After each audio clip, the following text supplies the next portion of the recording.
Assalamualaikum warahmatullahi wabarakatuh. Perkenalkan kami dari mahasiswa Universitas Kadiri, Fakultas Ilmu Sosial dan Politik, Administrasi Publik semester 6. Video ini dibuat untuk memenuhi salah satu tugas kelompok ekonomi politik dengan dosen pengampu Dr. Daimul Abror SIP.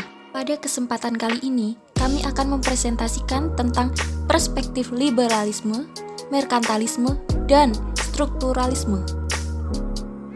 Sebelum kami masuk ke pembahasan, izinkanlah kami memperkenalkan diri terlebih dahulu. Yang pertama, saya sendiri Novilia Anggia Agustina dengan NIM 19215631. Yang kedua, M. Bagus Rahayu Megananda dengan NIM 19215585. Dan yang terakhir, Trikoria Irianingrum dengan NIM 19215633. Perang dagang Amerika Serikat Tiongkok periode 2018-2019. Fenomena perang dagang antara Amerika Serikat dengan Tiongkok sejatinya dapat ditinjau melalui kacamata ekonomi politik. Konflik perang dagang antara negara-negara industri maju dunia sejatinya telah terjadi semenjak tahun 1990. Kala itu ketika Amerika Serikat bersinanggungan dengan Jepang. Namun kini di tengah interdependen dunia yang makin menguat, muncul pula permainan baru dalam bidang perdagangan internasional. Pemerintahan Tiongkok yang mengandalkan sektor alat elektronik dan industri berbiaya murah sebagai komoditas utama ekspor Tiongkok ke luar negeri. Komponen dasar daripada komoditas ekspor Tiongkok tersebut sejatinya berasal dari Amerika Serikat. Perspektif liberalisme dari kasus perang dagang Amerika Serikat Tiongkok periode 2018-2019. Adanya negara sebagai representasi daripada politik dan pasar sebagai representasi dari ekonomi yang dalam perjalanannya memiliki keterhubungan suatu dengan yang lain. Dalam upaya memperbaiki neraca perdagangan Amerika Serikat, Presiden Donald Trump selanjutnya merilis berbagai kebijakan. Adapun yang menjadi bagian daripada kebijakan ekonomi luar negeri tersebut adalah menelaah kembali perjanjian perdagangan Amerika Serikat dengan Tiongkok. Menjadi fokus utama dalam kajian ekonomi politik internasional adalah bagaimana dinamika pertarungan politik yang terjadi atau terlaksanakan antara negara yang kuat dengan negara yang lemah justru membentuk serangkaian kebijakan ekonomi dianut oleh pemerintahan negara terkait. Yang kedua, kerjasama Indonesia-Jepang dalam sektor agribisnis. Studi kasus ekspor kakao Indonesia ke Jepang. Perdagangan kerjasama ekspor kakao Indonesia ke Jepang setelah ada Indonesia-Japan Economic Partnership Agreement atau IJAPA. Perdagangan ekspor kakao Indonesia belum menjadi negara importir utama bagi Jepang. Selain itu, kebijakan impor yang diterapkan oleh pemerintah Jepang adalah masih dirasakan sebagai kendala bagi orang Indonesia untuk memasuki pasar Jepang.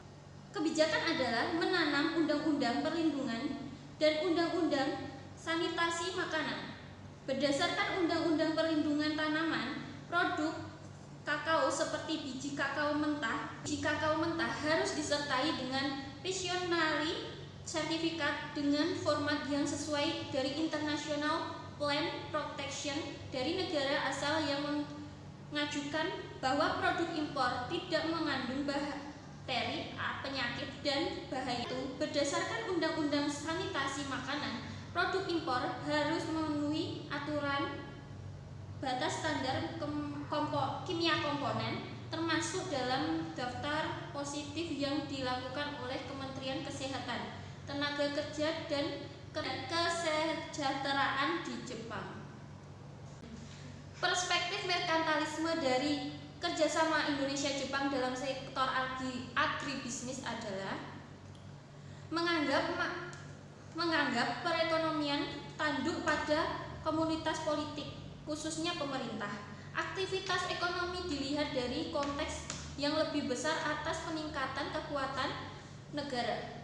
Organisasi yang bertanggung jawab dalam mempertahankan dan mengajukan kepentingan nasional yang disebut negara memerintah di atas kepentingan ekonomi swasta.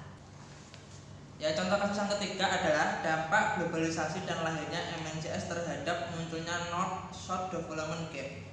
Ya, pada tahun 1980-an dunia telah berubah karena globalisasi dalam segala aspek itu berubah. Globalisasi memiliki beberapa dampak baik positif maupun negatif, yaitu lebih mudahnya perdagangan antar negara, investasi, perluasan perusahaan multinasional, perjalanan biaya yang sangat rendah, dan komunikasi akses informasi, dan lain-lainnya. Globalisasi juga mempermudah perusahaan multinasional untuk membangun pabrik atau menjual produknya itu ke seluruh dunia. Tapi pada sisi lain, globalisasi mengakibatkan kesenjangan pembangunan antar negara-negara utara, yaitu Amerika Serikat, Inggris, Jepang, dan Australia, dengan negara-negara selatan, yaitu Amerika Latin, Afrika, Asia Selatan, dan yang lainnya. Dampak-dampak tersebut di atas terjadi karena adanya globalisasi, yaitu sebagian besar dilakukan oleh negara-negara utara yang membangun pabrik di negara-negara selatan dikarenakan menekan biaya produksi, mendapatkan sumber daya yang banyak, dan upah tenaga kerja yang murah. Oleh dampak itu dari globalisasi, pembentukan perusahaan multinasional yang menyebabkan kesenjangan pembangunan utara dan selatan. Perspektif strukturalis dari dampak globalisasi adalah dalam ekonomi politik internasional turut berkembang dengan melihat adanya relasi dan ketergantungan antar negara. Salah satunya teori dependensi yang muncul pada tahun 1950-an di bawah bimbingan Direktur United Nations Economic Commission for Latin, yaitu Paul Prebisch. Hal ini didasarkan pada fakta di mana pertumbuhan ekonomi di negara-negara industri maju tidak serta-merta mengarah pada pertumbuhan di negara-negara berkembang, bahwa fenomena ini menyebabkan negara-negara miskin tidak akan pernah menghasilkan pendapatan ekspor yang cukup untuk membayar impor mereka. Ya, di sini kami menyimpulkan bahwa ketiga perspektif tersebut memiliki perbedaan. Pertama yaitu pada aktor utama. Pada perspektif liberalisme yaitu memiliki aktor Amerika dan Tiongkok, sedangkan merkantilis Jepang dan Indonesia, sedangkan strukturalis itu negara dan perusahaan. Yang kedua itu perbedaannya pada tujuan.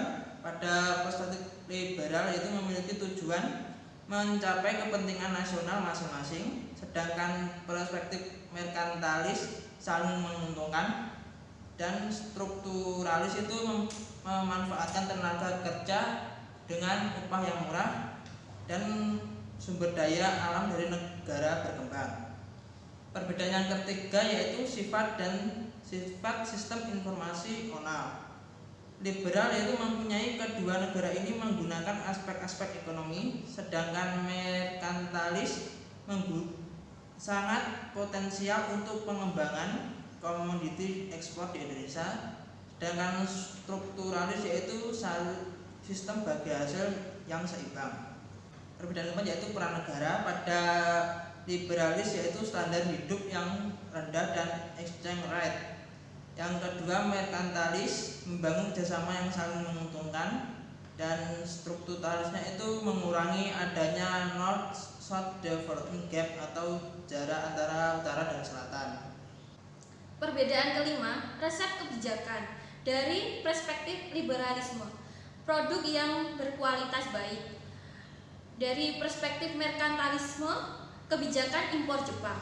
Dari perspektif strukturalisme, SDM dan SDA yang baik. Perbedaan keenam yaitu tokoh. Dari liberalisme, Donald Trump, merkantilisme, Perdana Menteri Jepang Shinzo Abe, dan Menteri Perindustrian Fahmi Idris. Strukturalisme, Dos Santos. Sekian presentasi dari kelompok kami. Kami ucapkan terima kasih.